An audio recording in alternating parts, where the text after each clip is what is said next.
Raden Kuning, Panglima Bayangan Kisah Pelarian Arya Mataram di Palembang. Tenaga Kawedar bagaikan penjaga yang menghalangi orang asing masuk ke dalam tubuh Raden Kuning. Tenaga inti bumi dan tenaga murninya bentrok, kedua tenaga itu saling lilit dan berupaya saling menghancurkan, akibatnya, tubuh Raden Kuning yang menjadi korban. Ia lalu menghentikan pelatihan tenaga inti bumi, seketika tenaga yang terkumpul di dadanya ia lepaskan kembali ke semesta, tubuhnya banjir keringat. Penasaran dengan kegagalan pertamanya, Raden Kuning mengulangi lagi pelatihan itu, diulanginya proses melatih tenaga inti bumi dari awal, namun lagi-lagi ia gagal di tahap yang sama. Entah sudah berapa kali ia menemui kegagalan, pergantian hari tak dirasakannya lagi, Raden Kuning tenggelam dalam keheningan.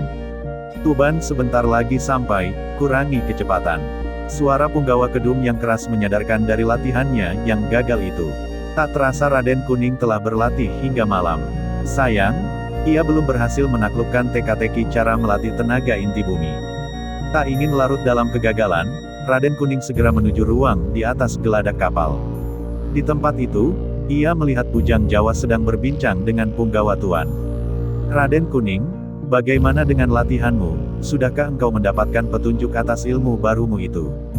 Bujang Jawa bertanya, aku belum dapat melatih tenaga inti bumi, telah puluhan kali aku coba melatihnya, justru tenaga inti bumi tak mau menyatu dengan tenaga Kawedar yang telah bersatu dalam tubuhku. Suara Raden Kuning terdengar frustasi, hari telah larut. Suara binatang malam sahut menyahut mewarnai kegelapan. Dari kejauhan terlihat kelap-kelip cahaya yang bersumber dari penerangan pelabuhan. Di dermaga itu berjaga prajurit Keraton Tuban yang mengenakan pakaian khas Jawa, surjan.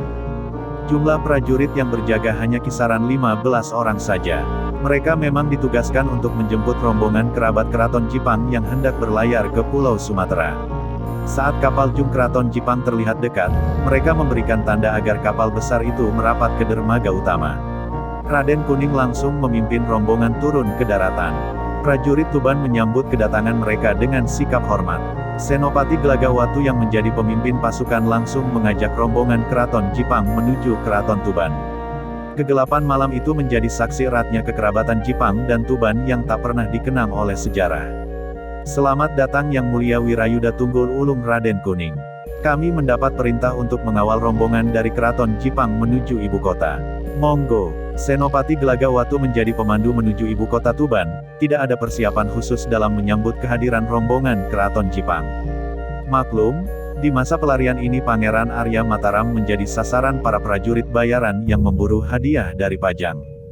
Hanya saja dua bola mata lentik dari raut wajah Ayu yang terus memasang telinga bagi kedatangan pujaan hatinya yang terus siaga. Dan ketika prajurit membawa berita tentang datangnya rombongan Raden Kuning di Tuban, gadis cantik yang baru jatuh cinta itu langsung melek dan merias wajah sekenanya. Ya, urusan rias-merias wajah ini memang Putri Wuwu bukan ahlinya. Tetapi entah mengapa semenjak ia mengenal Raden Kuning, ia selalu ingin bersolek. Ai, Kakang, baru 3 malam engkau meninggalkanku, betapa berat rindu yang kurasa, Putri Wuwu bergumam sendiri. Dan ketika mereka diterima di Paseban, Putri Wuwu yang antusias berada di sana. Pangeran Sekar Tanjung bertindak mewakili Adipati Tuban. Sedangkan Putri Wuwu mewakili Kanjeng Ratu Ayu Haryobalewot yang telah pulas di peraduan. Sugeng Rawu, saudara-saudaraku dari Keraton Jipang. Silakan, bagi yang laki-laki telah disiapkan tempat di Kesatrian yang akan dipandu oleh prajurit Sokalulung, yang perempuan akan dipandu adikku, Putri Wuwu Kekeputren. Anggap rumah sendiri dan jangan sungkan selama di sini karena kita semua adalah saudara. Pangeran Sekar Tanjung memberi kata sambutan.